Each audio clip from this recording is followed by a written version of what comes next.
be here.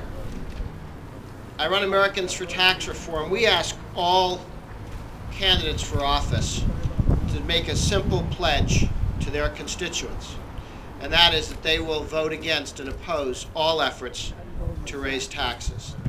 Today, we have about 237 congressmen who've taken the pledge. Both of the congressmen from Idaho have taken that pledge and kept it. Both of the senators from Idaho have taken that pledge and kept it. About 1,200 state legislators. I would urge you, when you talk to state legislators, ask if they've taken the pledge, if they've written the commitment that they will not raise taxes. Because what that means is, if you're not going to raise taxes, it means you are beginning to focus on reforming government and spending less. Taxes are what politicians do if they're not willing to reform government, if they're not willing to make decisions and set priorities. We're here on an anniversary. 2 years ago, they passed the stimulus spending bill in Washington, D.C. This is the bill that was going to create 3.5 million jobs and cost 2.5 million jobs for Americans. The theory was the government is going to take $800 billion from people who earned it, either borrowing or in taxes. And they're going to give it to friends of the politicians, and that this is going to create jobs. That's the theory. It's called Keynesian economics. They're people who go to university and they come up with this theory. Now, to visualize it, imagine on one side of a lake we have Obama, Reid, and Pelosi. And they stand on one side of the lake and each takes a bucket, and they dip down into the lake and they get 3 buckets of water. They walk all the way around the lake to the other side, and in front of the NBC cameras, they pour the 3 buckets of water back into the lake. And they announce, breathlessly, that they are stimulating the lake to great depths. You laugh, but that is the theory of Keynesian economics. That is the theory that says the government can take $1 from you and spend it, and we're all richer. Jobs are created. There is more money at the end of that process. Now, you may laugh and say, I don't see how taking 3 buckets of water out of one side of the lake and pouring them in the other side of the lake makes the lake deeper. But they plan to do that 800 billion times. That will stimulate the lake to great depths. We laugh now, but that was the theory on which they took and wasted $800 billion, adding to the debt that this country has, that we and our children and our children's children will be paying for. Now, of course, the economy got worse, not better, as a result of this, because what does this do? This says to everybody foolish enough to get a job and work, the government may come by and take your money. So all this working on Saturday thing, not necessarily as good an idea as you might have thought it was. And so that sends an unhappy message to people who would otherwise be working, saving, and investing more. A threatening message. It also says to the people who get handed the free money, hey, you don't have to work on Saturday.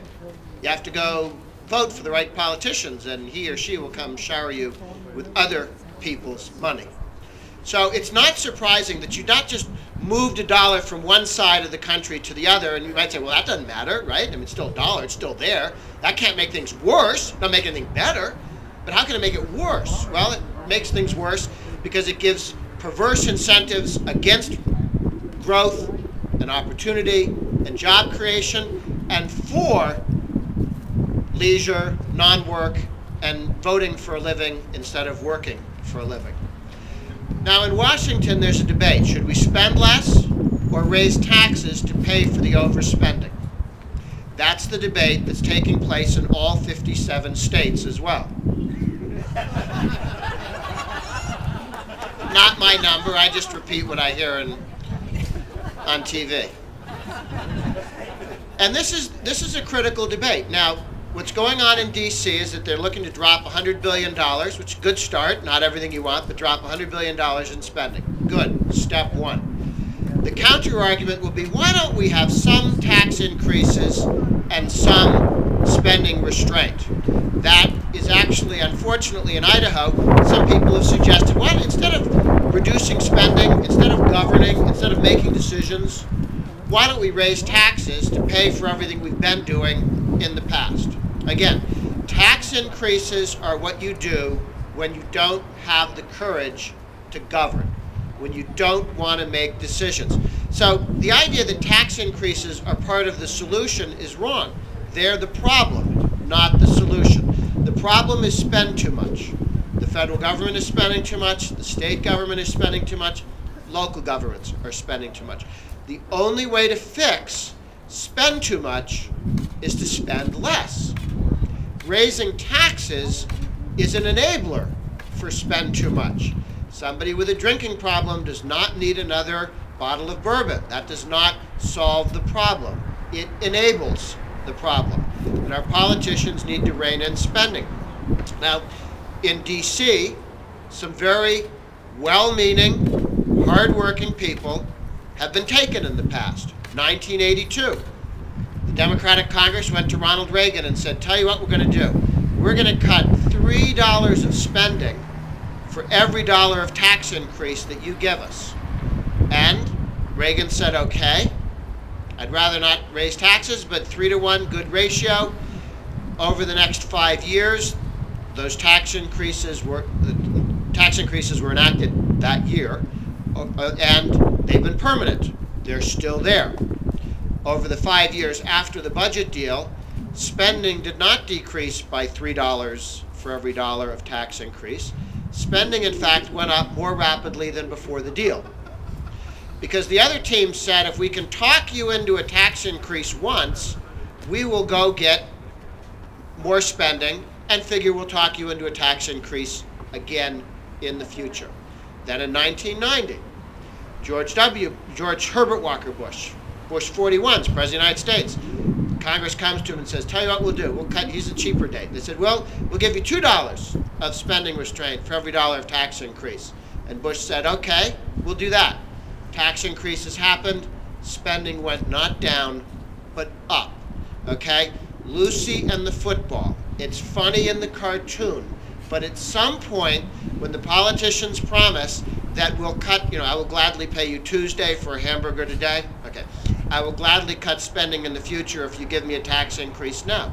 Well, if you're willing to give me a tax increase now, why would I ever consider cutting spending? Because I suckered you once, we'll do it again.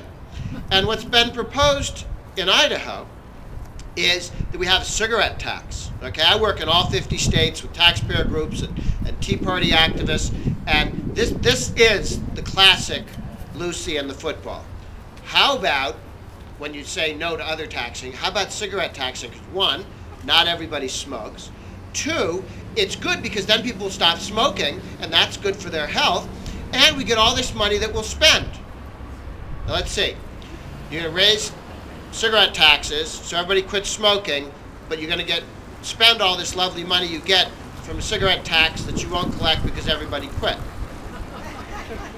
What they do, and every once in a while the politicians get fooled by this, but more recently they've started to go, wait a minute, let me get this right. You're going to raise $20 billion a year, $20 million a year with cigarette tax increase, and you're going to commit that and spend it. And we're going to sign contracts so that spending will be $20 million a year higher in the future forever.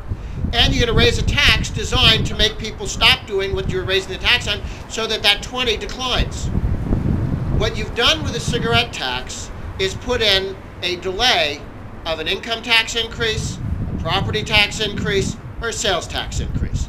You've just guaranteed more spending, and the tax that will actually be there in 5, 10, or 20 years could be one of these other things, but they suckered you in going, I'm going to tax the other guy with a tax that will make that go away, but I've already written the contracts, and now we're going to have to collect the money another way. The Tea Party movement has changed America for the better. When Obama ran in 2008, he talked a lot about change, and a lot of good people, a lot of independents, a lot of people who looked at Washington and said, we do need change in Washington, said he's for change. We vote for change. But But Obama meant something very different. A lot of us would like to change a corrupt and bloated and expensive federal government, a corrupt and bloated and expensive Washington. But what Obama meant when he said change was he wanted to use the power of the federal government to change America. He wasn't unhappy with Washington. He moved to Washington, fits right in, hires all the lobbyists that he used to complain about, does everything that the politicians used to do that he complained about. He does more of it, spends more, taxes more, regulates more. Because when he said change, he wants to change America, not change Washington. And what the Tea Party movement has done said, wait a minute, let's use the strengths of America to change Washington. And that's what happened in the last 2 years. The election was a restraining order on all the ambitions of Obama and the guys who wanted to raise taxes. It was a very loud message, and yet it's going to have to be repeated. The Tea Party movement, over a 2-year period, turned the country around from heading in the very wrong direction very quickly. It's like taking the foot off the accelerator and tapping the brake. We're still, because of spending and regulations, going in the wrong direction. We're just not going as quickly. And we do every once in a while tap the brakes on. But we need to slow it down enough to turn it around. And that's the 2012 election and the 2014 election. And everybody's like George Washington just outside of Trenton, right? He goes, you guys signed up for a year? No, no, no, no, no, no. You got to stick around because this war is going to, the Revolutionary War is going to last longer than a year.